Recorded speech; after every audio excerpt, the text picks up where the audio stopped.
ఏ party అయినా ఏ ప్రభుత్వమైనా అధికారంలోకి వచ్చిన తర్వాత అవినీతి చేస్తారు. కానీ చరిత్రలో మొట్టమొదటిసారిగా ఇక్కడున్న తెలుగుదేశం పార్టీ, అధికారంలో ఉన్న తెలుగుదేశం పార్టీ ముఖ్యమంత్రి చంద్రబాబు నాయుడు గారు మొన్న ఎన్నికలకు అధికారంలోకి రాకముందే అవినీతిని మొదలు పెట్టారు.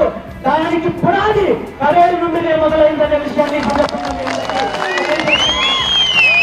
ఎందుకంటే ఎన్నికలు జరగకముందే 2024 జనవరి 13వ తేదీన కరేడు భూములను అక్కడంగా గోచరంగా కట్టబెట్టడానికి ఏ కంపెనీకైతే కట్టబెడుతున్నారో ఆ కంపెనీ యజమాని నుండి తెలుగుదేశం పార్టీ ఎలక్ట్రల్ బాండ్స్ రూపంలో 40 కోట్ల రూపాయల నిధులు ఎన్నికలకు ముందే తీసుకున్నారు. ఇంకా బ్లాక్ మనీ ఎంత తీసుకున్నారనే పక్కన పెడితే ఎన్నికలకు ముందే ఒప్పందం చేసుకున్నారు. కాబట్టి